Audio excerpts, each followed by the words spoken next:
Happy Halloween everybody, I'm Mark from MorrigansCreations, and this Halloween I made the sandworm from Beetlejuice. So to get started with this dusty danger noodle, I began with a length of thick armature wire and encased it in a layer of old dried out Sculpted fern.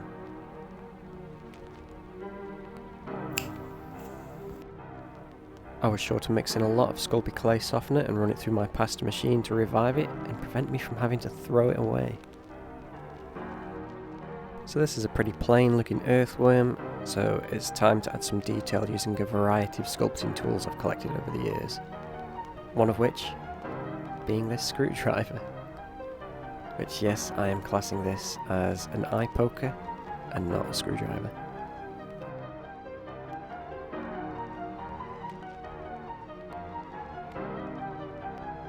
As you can see, I have skipped forward a little bit here, but this isn't going to be like that owl tutorial that everyone's seen online. I do have to fix the other side of the face, so it's just easier to show it once instead of having to do it twice. I have actually baked the top jaw to prevent squishing any of the details while I work on another part of the sculpt. We're just going to keep adding clay until we are happy and satisfied with the tasteful thickness of it. I know I keep cutting in, but can we just take a moment to appreciate that smile? While we're on the subject of smiling, do you know what would make me smile like this?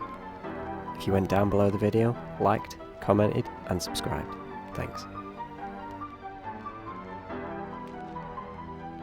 So it's finally time to fix this Shin Godzilla looking thing by fixing its other eye by sticking baby sandworms to its face and smushing them with my sculpting tools until I'm happy with how it looks.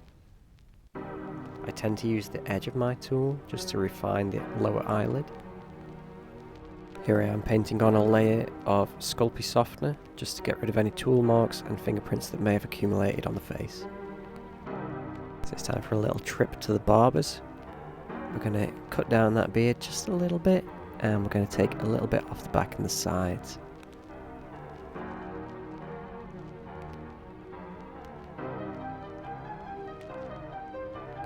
Now that he's feeling nice and fresh, it's time to texturize. To do this, I'm using a cleaning tool, a little brush, and I'm just poking that directly into the clay to give the effect of like pores that you find on the skin. It's just a little close-up so you can see exactly what I mean.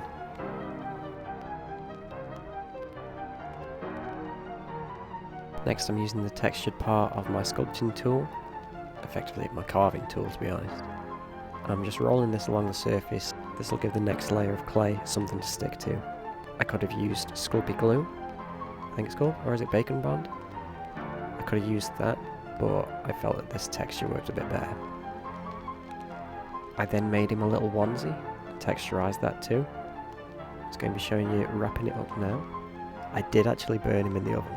I continued this all the way down the length of the body, and then I rolled this ball stylus over the length of the body because that's something that I've seen north of the border do before, and I thought it'd make it look like I knew what I was doing. And actually I think it might help it stick to that texture underneath. After some final little details, we were getting ready to paint.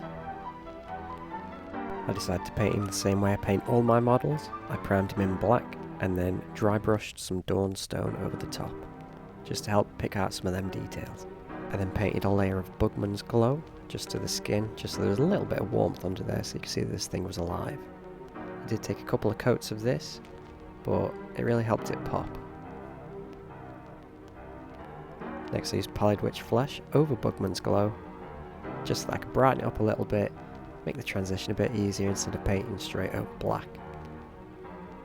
This again took a couple of coats, but once it was done I could finally move on to painting the lips with Lothern Blue.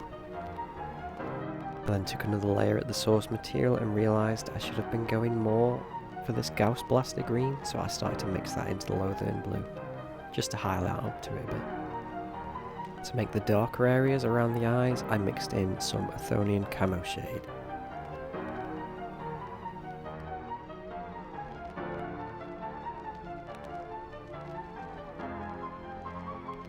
Next, I masked off the face and alternating stripes so that I could spray it with a bright white primer. While the primer's drying, let's work on the base. I had already made this little desert scene for it was going to be a bit of a bigger video, but it didn't work out, so luckily I was able to salvage some of the parts from the original idea and make a base. For those of you that want to know, it's made of corkboard, toilet roll, sand, polyfiller and Mod Podge. Sprayed black and then sprayed with Zenithal white. Me being me, I lost the footage of painting the inside of the mouth, making the tongue and sticking in the teeth. So hopefully you forgive me. I hope it hasn't turned into that owl thing that I mentioned earlier. But still, I think like you've seen enough of the build to know what's going on. Next I'm just painting a sandy colour just over all of the sandy parts, as you'd expect, and then dry brushing a lighter colour just over the top.